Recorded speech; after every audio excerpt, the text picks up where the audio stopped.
inside the council house, there was a fire that lived. And the fire actually lived deep down inside. And they would keep this fire going at all times. And everything that took place in this council house was around this fire. The council house was kind of like a mix between a city hall and a church.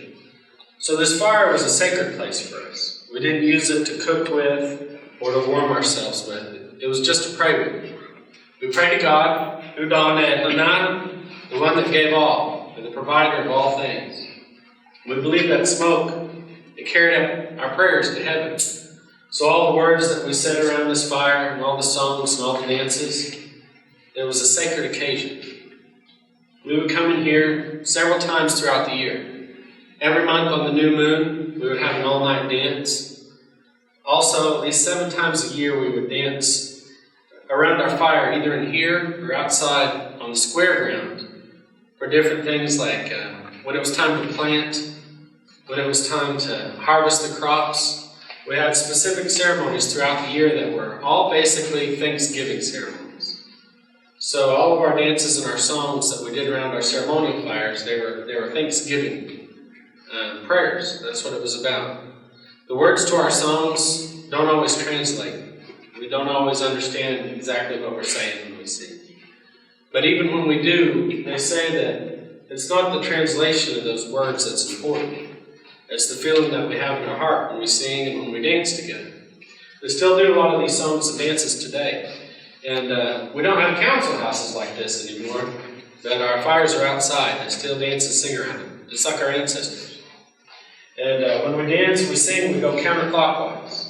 That always puts our heart closest to the fire. So whatever we're feeling inside, that joy, that happiness, that thankfulness, it's what's being carried up by that smoke. It's that good feeling. They say that when we're dancing up here, we're supposed to be united. Body, spirit, and mind. So that it's like one prayer. People pray a lot of different ways. You pray by yourself, you pray outside, you can pray alone.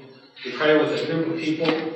But our songs and our dances, they were just another form of prayer for us. And like I said, it was Thanksgiving. We're taught as long as we give thanks for what we have, we'll be provided with everything that we need.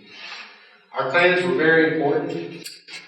Aside from belonging to a clan, maybe a Cherokee, the clan was also like our judicial system. If somebody from another clan came and bothered somebody from my clan, they would take up for them. In Cherokee, we call a clan Juniyawe. Those are clans, I should say. One clan is Juniyawe. Juniyawe, that means either you belong to them or they belong to you. It goes both ways.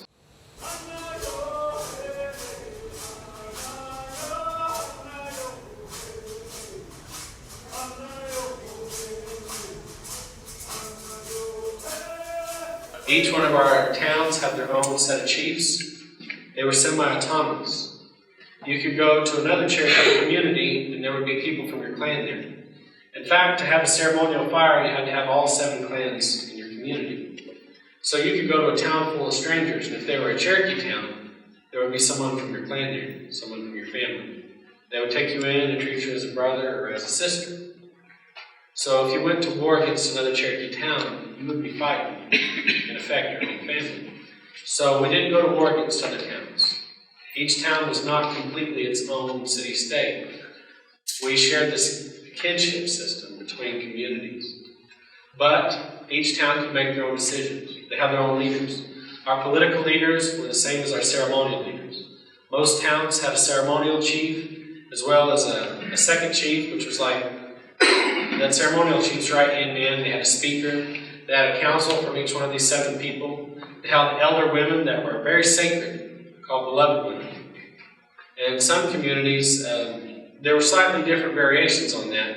But in times of peace, it was the elders that were in charge. They called it the white branch of government sometimes. In times of war, the women would ask the warriors to step forward, and they would have a similar form of government with the chief, the second chief, the speaker, the council of each of the 7 clans. And they would be younger guys. They would be in charge until the time of peace came back again.